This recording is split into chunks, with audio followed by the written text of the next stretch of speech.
And now, our next distinguished moderator is a graduate of the International Institute.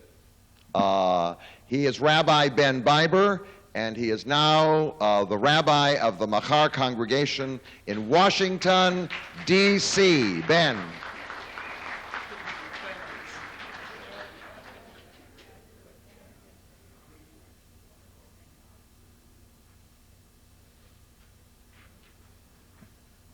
Good morning. I'll get in the mic here. All right.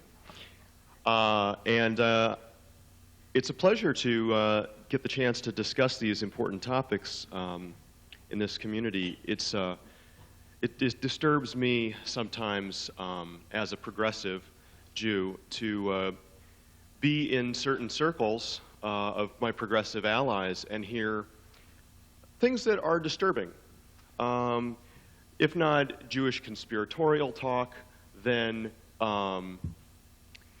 clearly ignorant comments that belie the effects of a long history of anti-Semitism percolating through so many different parts of the human family, and different kinds of hatreds of all types, for that matter. It still disturbs me to hear racist remarks among Jews as well. So it's not surprising that we need to consider the whole span of anti-Semitic perspectives, and in order to better understand the way in which we can address the biases and the prejudices and the hatreds that are found, unfortunately, poisoning all of us as human beings. In order for us to create an elevated kind of humanism, all of us must work to address these matters, including those remnants of those poisons in our own hearts. And I think that Professor Endelman will help us greatly in this regard this morning. Let me tell you a little bit about him. Professor Todd Endelman is a specialist in Anglo-Jewish history and the social history of Western European Jewry in the modern period. He was educated at the University of California in Berkeley, Warwick University in England, the Hebrew Union College Jewish Institute of Religion in Los Angeles, and at Harvard University. He received the National Jewish Book Award for his work entitled The Jews of Georgian England, 1714 through 1830, Tradition and Change in a Liberal Society. Professor Endelman is the William Haber Professor of Modern Jewish History at the University of Michigan, as well as director of the university's Frankel Center for Judaic Studies. He's currently working on a study of Jewish apostasy in Europe and America since the Enlightenment. Some of you may have perused his collection of essays on this topic as well. And he will today speak on anti-Semitism of the left and right. Please welcome Professor Todd Endelman.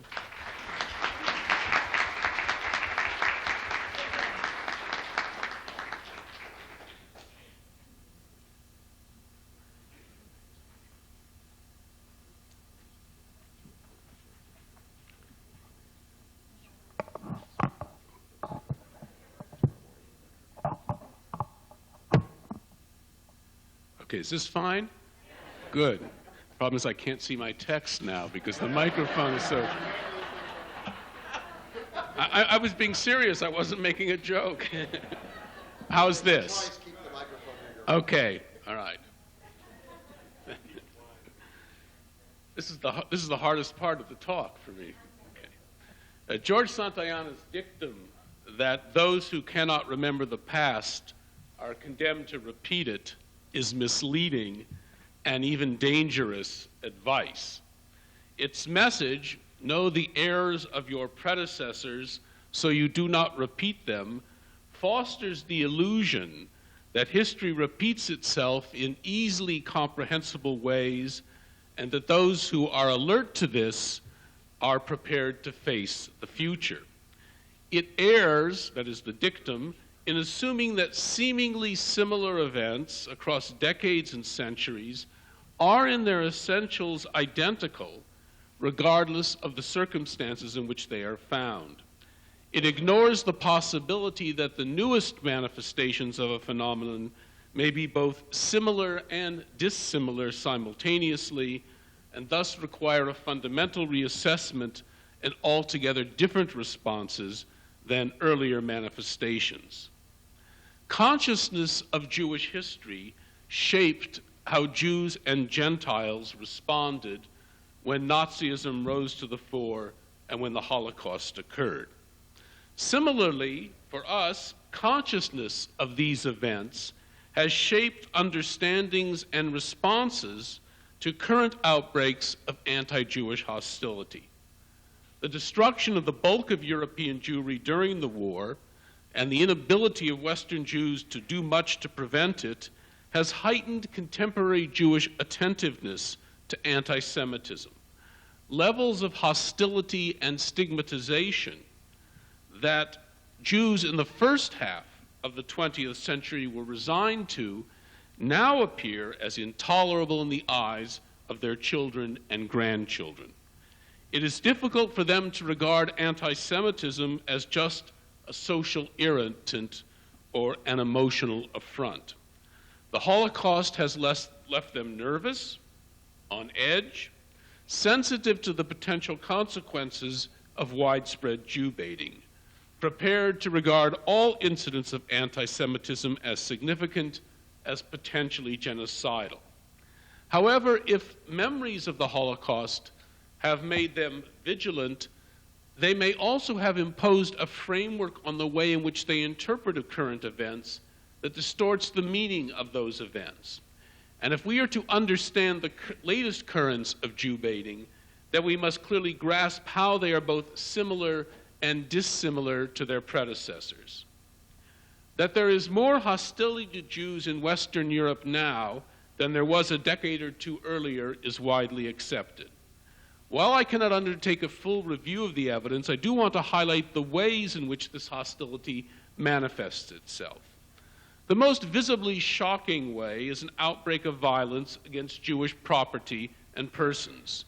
In Belgium, France, and Britain, a score of synagogues have been attacked or ransacked since the beginning of the new millennium.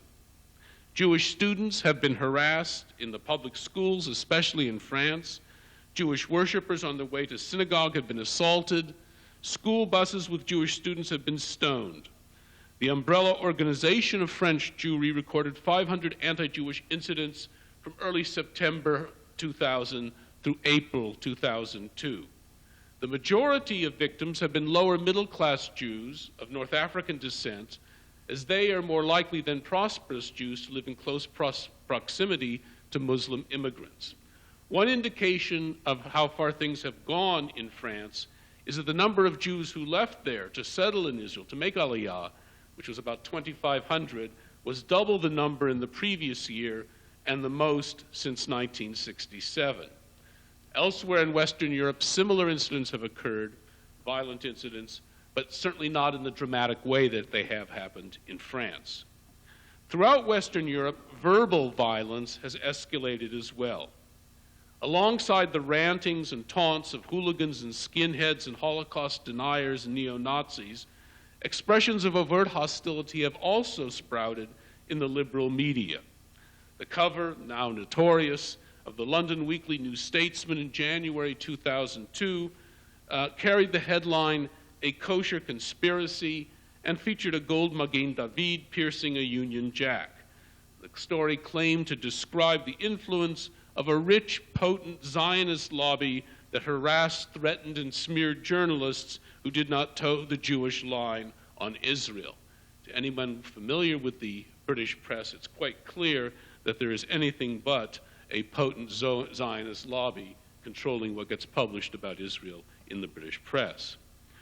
Even left-wing journalists who previously have been skeptical of Anglo-Jewish complaints about anti-Semitism have been unable to remain quiet.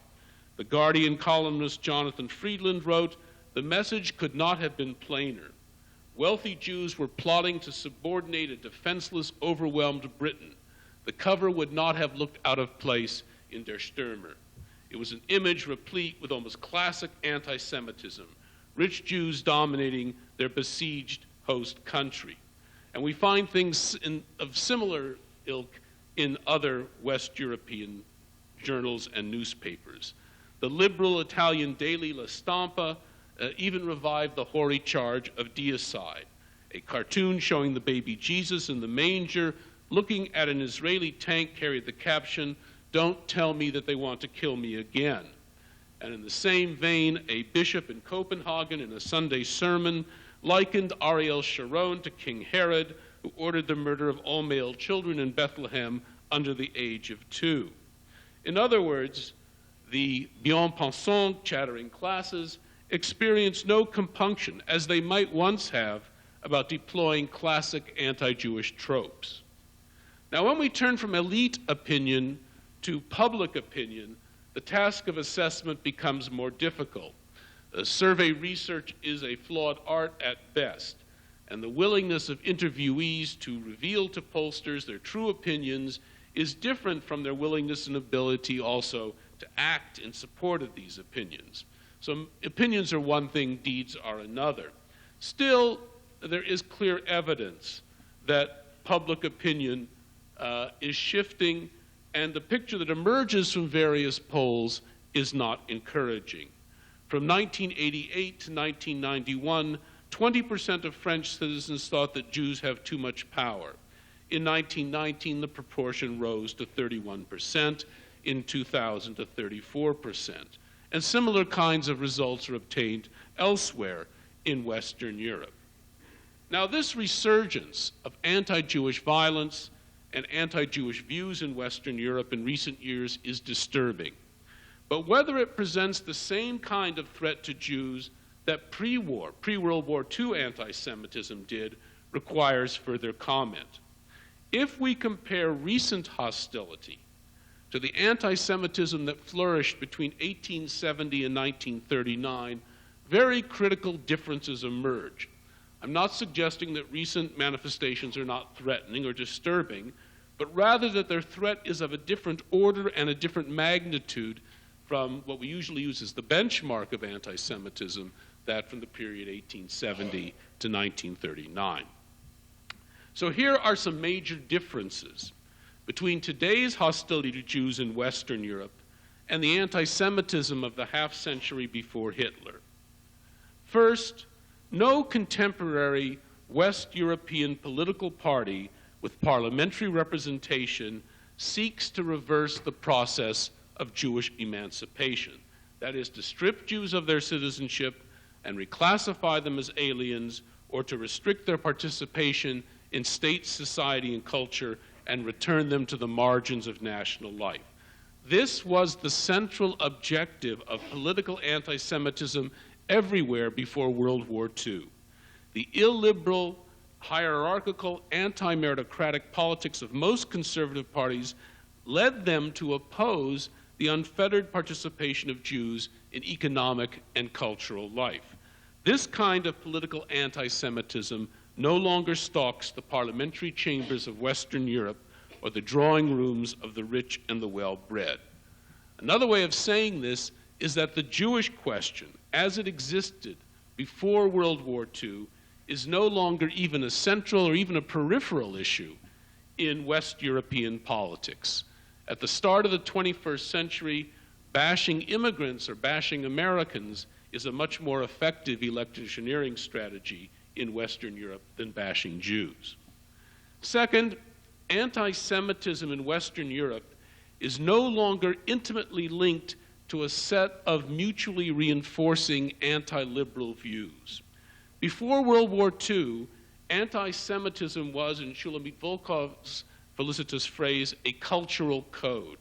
It stood for, drew energy from, and in turn strengthened a radical anti-modern mentality that included opposition to unfettered capitalism, urbanization, industrialization, secularization, democracy, feminism, meritocracy, cultural modernism, and social mobility.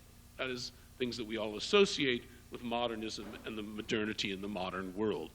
In the second half of the 20th century, anti-Semitism became detached, not completely, but largely, from this bundle of anti-modernist discontent, and hence lost much of its imaginative and political power, at least in the West. What I'm saying is not true, obviously, in the lands of Islam.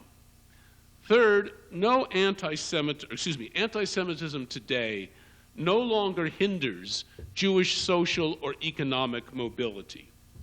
In the 19th and the first half of the 20th century, social prejudice and occupational discrimination embittered the lives of several generations of talented, ambitious Jews. Tens of thousands converted to Christianity or legally withdrew from their Jewish communities in the case of Germany and Austria in order to get on with their lives.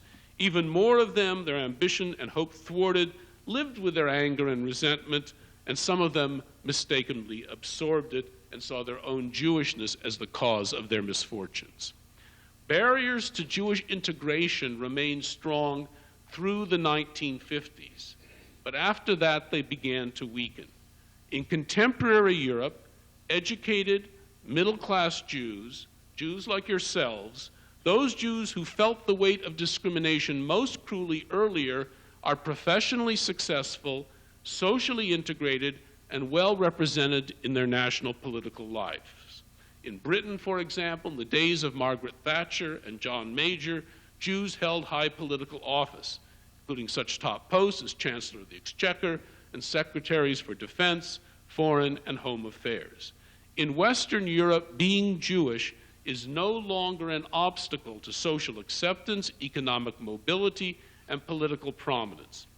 It's not so much today the propertied classes, the worlds of finance, industry, high technology, and business that encourage Jew baiting, as much as the chattering classes, journalists, academics, broadcasters, literati, churchmen, and the like. Fourth, anti-Semitism no longer benefits from the political instability and extremism that plagued Europe in the interwar period and that nourished conspiratorial and delusional thinking about Jews. Since the end of World War II, Western Europe has enjoyed remarkable political stability and economic prosperity. The forces of the left and right in Western Europe no longer faced each other in battle formation, threatening revolution and upheaval. Instead, the universal franchise, the parliamentary system, the mixed economy, and the social welfare net enjoy broad popular support. Pragmatism has overtaken, although not vanquished, extremism. And those political groups that want to subvert the status quo and totally remake state and society, whether in a reactionary or in a revolutionary direction, are very much on the margins of society.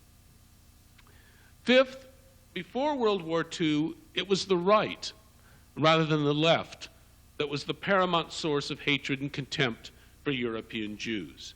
Historically, liberalism promoted legal emancipation and social integration, the free movement of persons and property, while conservatism stood for the maintenance of the old regime with its ranks, corporations, and restrictive practices. At the turn of the century, it was the left, not the right, which in France came to Dreyfus's defense and in Britain fought immigration restriction. In Germany and Austria, the ferocity and omnipresence of anti-Semitism everywhere on the right guaranteed that the only place that Jews could find a political home was on the left, whether among social democrats, communists, or liberals. This is no longer true.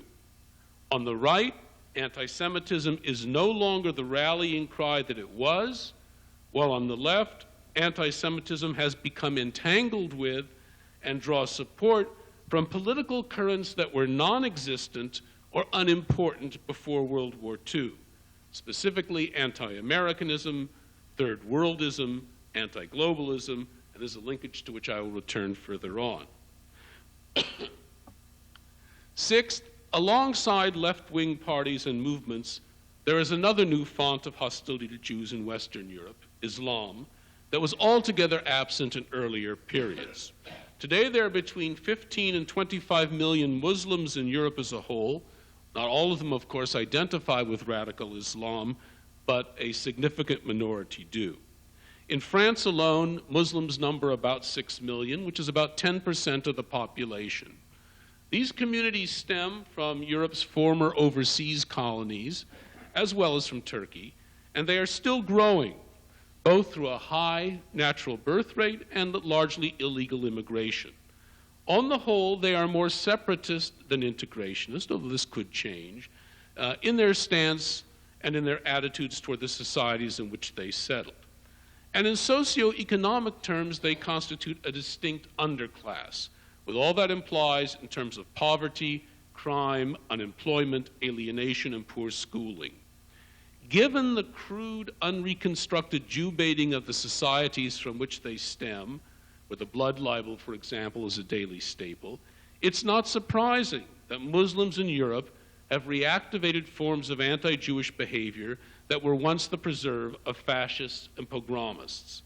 The spread of a highly politicized radical Islam has only aggravated this hatred of Jews. In France, where anti-Jewish violence is most marked, Muslim youth, the children of parents who emigrated from North Africa in the 1960s and 70s, have perpetrated most of the attacks on Jewish buildings and persons. But the problem extends beyond the small number of disaffected youth who resort to violence. As a French political scientist remarked, what is an average French teacher to do when 70% of the class object to a course in religious tolerance giving Judaism its proper due, or simply refuse to attend a discussion about the Holocaust on the grounds that it is a Zionist lie? More often than not, he or she drops the matter altogether.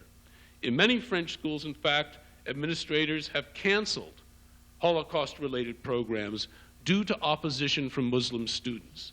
By late February 2003, anti-Jewish violence and harassment were so marked in schools with large Muslim populations that the Minister of Education in France, Luc Ferry, felt compelled to introduce anti-incitement measures.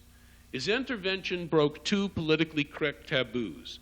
It acknowledges that France's Muslim community is a source of racist violence and that left-wing teachers tolerate such behavior, either because they feel guilty about France's colonial past or because they loathe Ariel Sharon, or both. Seventh and last, the most common and animated expressions of anti-Semitism in Western Europe today are linked to anti-Zionism. This too is novel. First, because the state of Israel did not exist before the war, and second, because pre-war anti-Semites, as we've heard, were often enthusiastic about having Jews leave the countries of Europe in which they were living.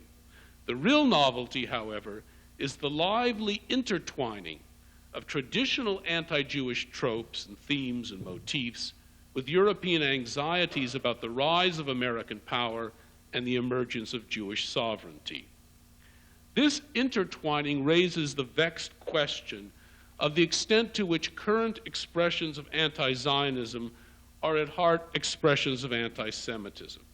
Has impassioned criticism of Israel become the acceptable face of anti-Semitism, a tolerated vehicle for venting hostility to Jews? One's response to this question depends largely on one's definition of anti-Zionism. Classifying all public criticism of the policies, for example, of the current government, or of Ariel Sharon in particular, as anti-Zionist and thus anti-Semitic is undoubtedly unjustified, for it equates dissent from the Likud program with intolerance and fear of Jews.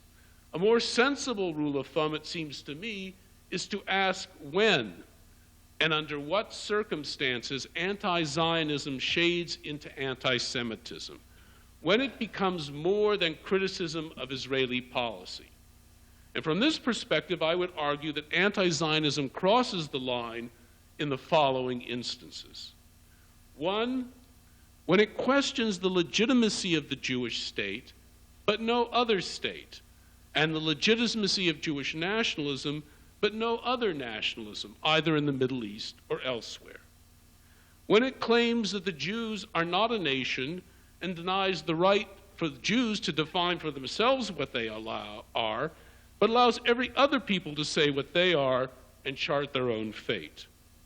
When it claims that the price of Jewish national sovereignty is too high, since it can be realized only at the expense of another people, i.e. Palestinian Arabs, but raises no objections to the sovereignty of other nations that came at the expense of other peoples, including the United States, Australia, Canada, New Zealand, and most Latin American states.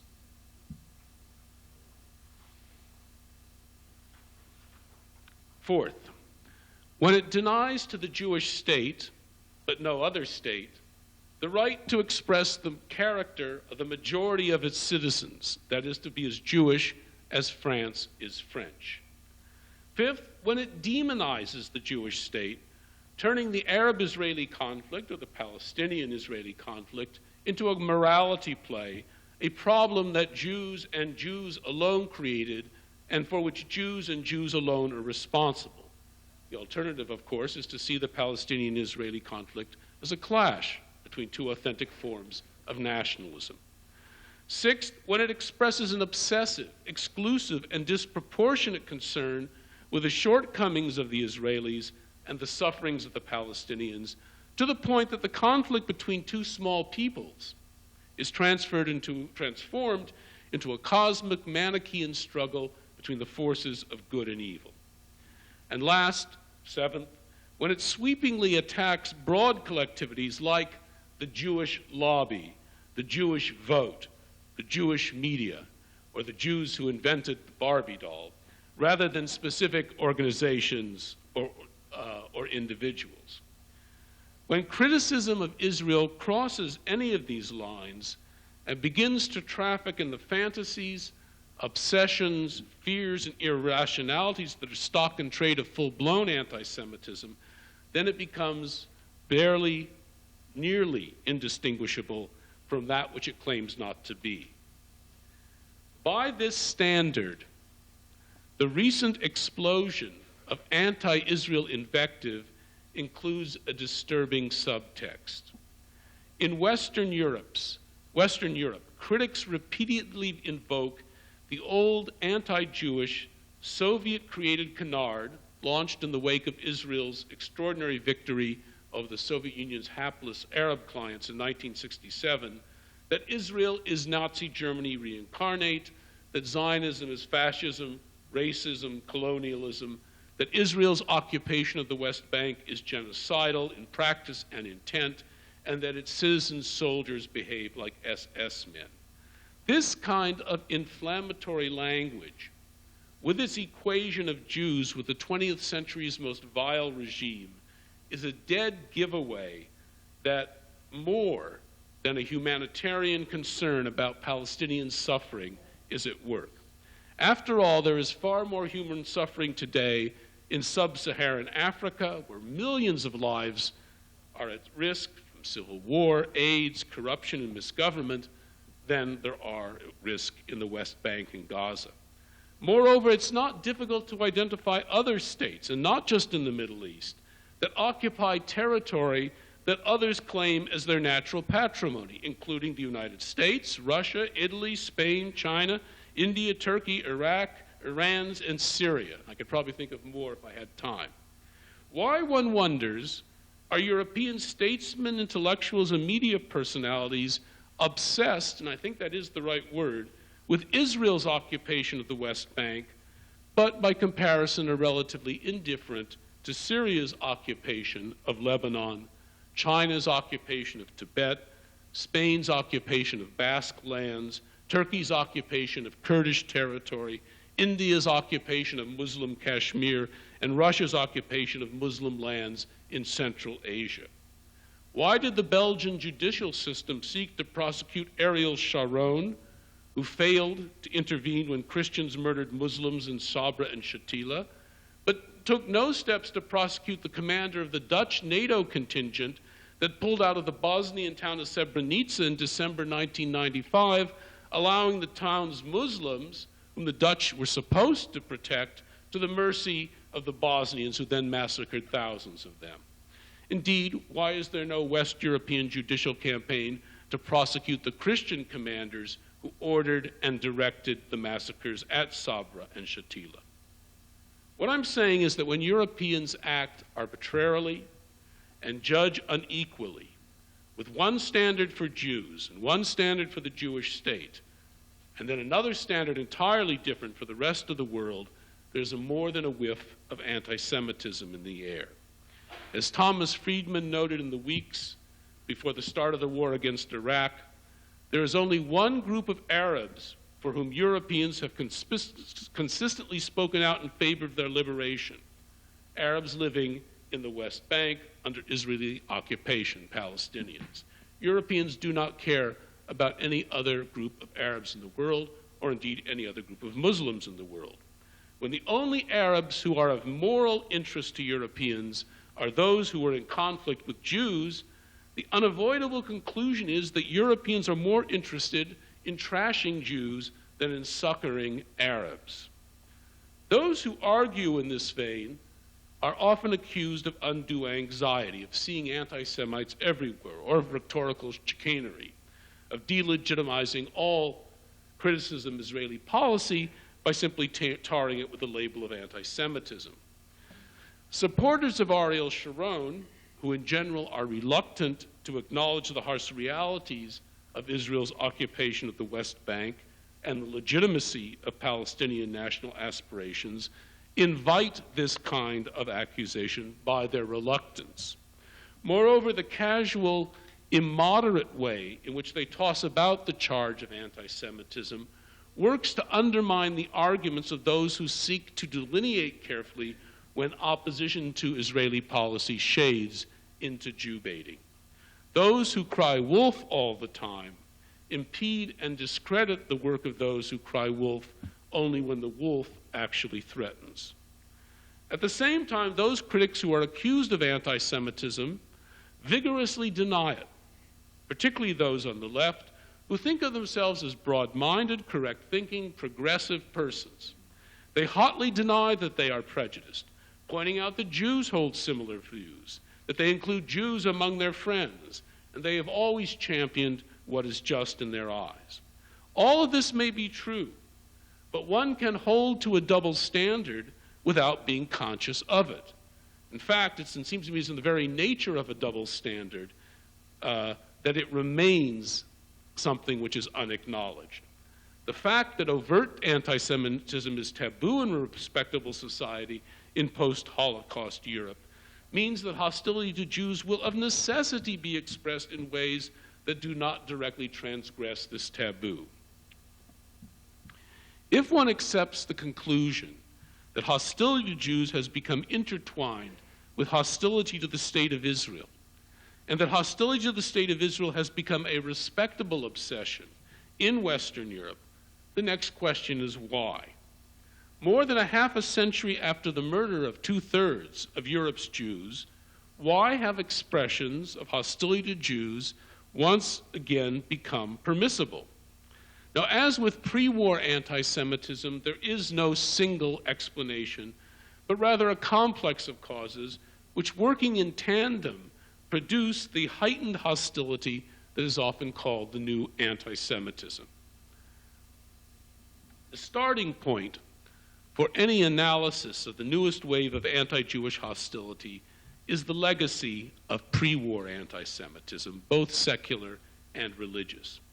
Although revulsion against Nazism and sympathy for its victims tended to muzzle overt expressions of anti-Semitism in the public sphere in the decades after the war, they did not succeed in completely uprooting centuries-old ways of thinking and feeling about Jews. Although discredited for the moment, anti-Jewish sentiments remained embedded, whether strongly or weakly is a matter of much debate, but nonetheless they remained embedded in the high and low culture of Europe, in its patterns of thinking, speaking, and feeling. They continued and still continue to reside there, and when circumstances conspire to awaken them, they spring to life and once again play an active role in popular and elite discourse.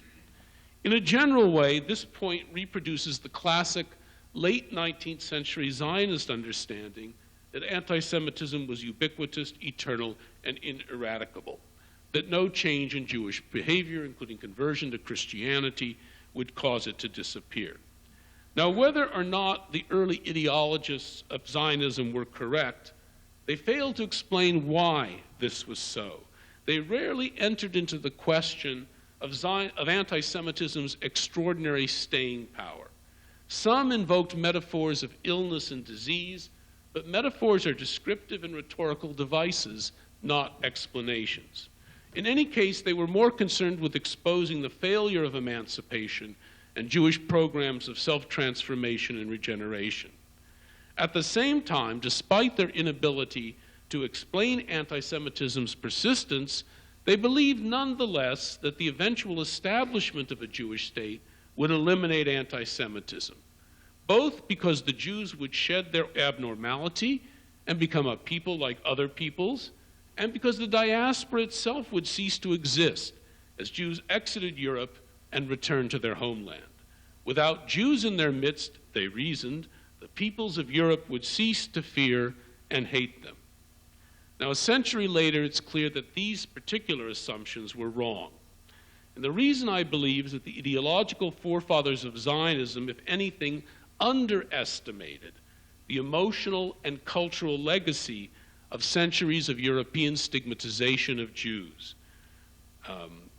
All ideologists of Jewish enlightenment, whether they were Maskilim, liberal integrationists, or Jewish modernizers like Zionists, Bundists, and communists, none really realized how deeply embedded the stigmatization of Jews and Judaism was and is in Western culture, in its patterns of thought, sentiment, and expression, particularly in Europe.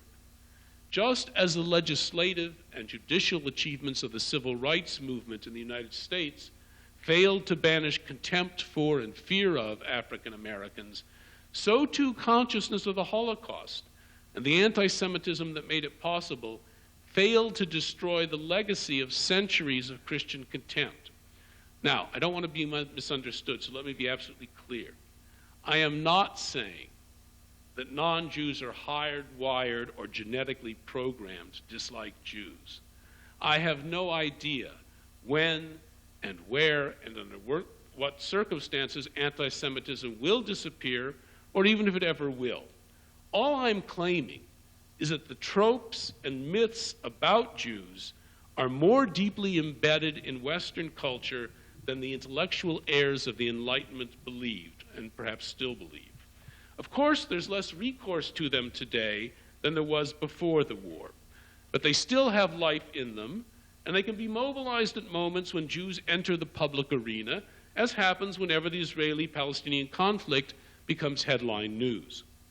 So what then causes Europeans to deploy these discredited anti-Semitic taboos? Part of the answer, very sadly, I think, is their very consciousness of the enormity of the Holocaust and their responsibility for it. It is no coincidence, I believe, that references to Nazism abound in recent European attacks on Jews and Israel. Rather, I think it's all too enlightening.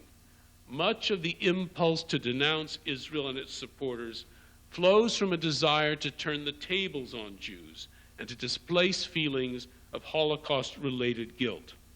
For half a century, Jews and non-Jews alike have been telling Europeans, perpetrators, collaborators, indifferent bystanders alike, that they bear responsibility for the murder of 6 million Jews, which indeed at least they did, or at least their ancestors bore the responsibility.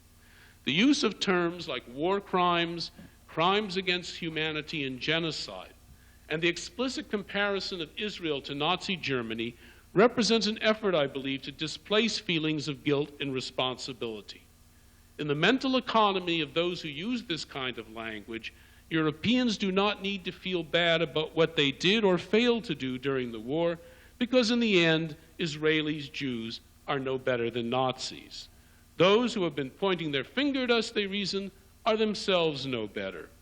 In this, and hence, what right do these people have to accuse us? And in this turning of the tables, the Jews are the new perpetrators and the Palestinians the new victims. And this is a very common theme, and let me give you just one example. A member of the House of Lords with very strong liberal convictions told a columnist for the London Evening Standard in December 2001 The Jews have been asking for it, and now, thank God, we can say what we think at last. And that kind of comment is not uncommon in Western Europe today. Now, a terrible irony lurks behind this psychological transaction. In blaming Jews for the suffering of Palestinians and casting the former, that is, Jews, as Nazis, West Europeans forget that were it not for their own intolerance, there would have been little need to create a Jewish state in the first place. The impetus for Zionism was the failure of Jewish emancipation, the inability of Europeans in the 19th and early 20th centuries to let go of old fears and hatreds and accept the presence of Jews in their midst. Had European Jewry, including Russian Jewry and Polish Jewry, enjoyed legal equality and social acceptance, Jews would not have looked outside Europe for refuge and salvation. In other words, there is a double displacement of responsibility at work in the mental economy of West Europeans. Their unwillingness to accept Jews as fellow citizens and social equals between the French Revolution and World War I created the foundation for the founding of Zionism in the first place. Then their active persecution of Jews during World War II, or their indifference to their fate, convinced Jews even more of the absolute necessity of creating a sovereign state in the land of Israel. So having done their best in the 19th and 20th centuries to make Jewish integration and acceptance difficult or even possible, West Europeans now condemn them for settling in their ancient homeland. It's a classic instance of damned if you do, damned if you don't. In accounting for the prominence of the left, by which I include both liberals and radicals, in the articulation of the new anti-Semitism, there are additional causes at work.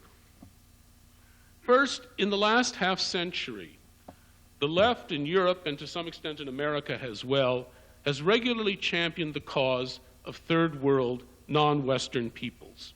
It has viewed them as victims of Western oppression, imperialism, colonialism, capitalism, globalization, racism, Orientalism, etc., and their use, that is third world people's use of violence, as morally justified.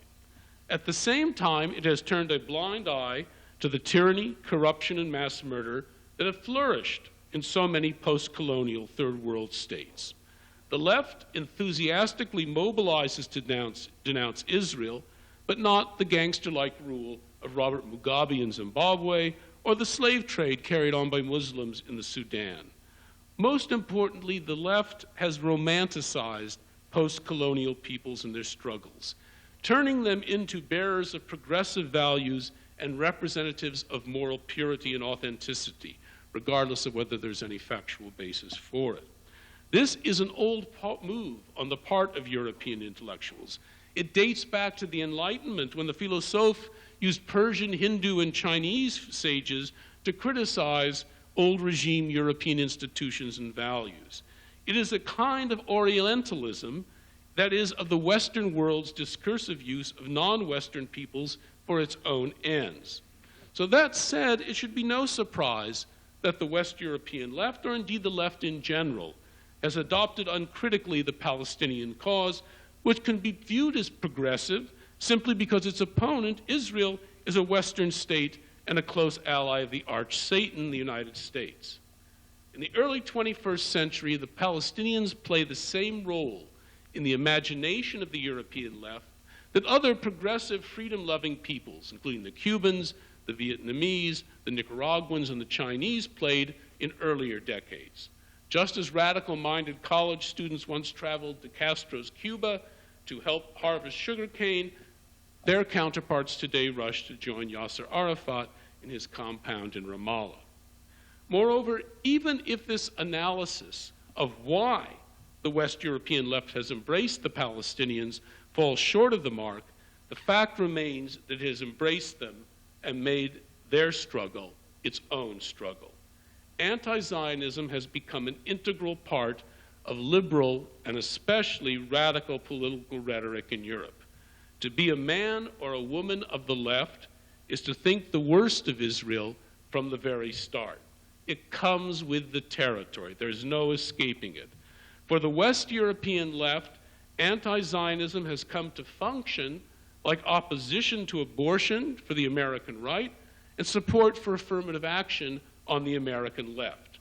The inseparability of anti-Zionism from left political culture explains also why so many Jewish writers, artists, and academics in Europe rushed to align themselves with this kind of left-wing criticism of Israel. By virtue of their Jewishness, their credentials as men and women of the left are open to suspicion. By loudly declaring their anti-Zionism, they confirm their bona fides as progressives. In this, they resemble those Jewish converts to Christianity in medieval and early modern Europe who became missionaries and polemicists for their new faith and therefore silenced their own doubts, and those of old Christians as well, about the depth and security of their conviction. Heightened anti-Americanism in the aftermath of the World Trade Center attack has also strengthened anti-Jewish sentiment in Western Europe. To explain the sharp rise in hostility to the United States would take us too far afield.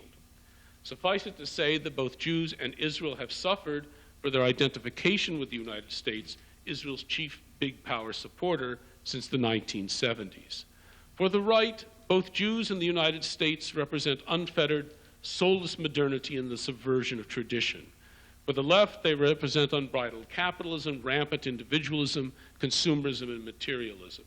If the United States is evil because it is the sole superpower and simultaneously the most vocal and visible friend of Israel, then by extension, Israel, industrial, open market, democratic, with the most robust economy in the Middle East, must be evil and its enemies virtuous.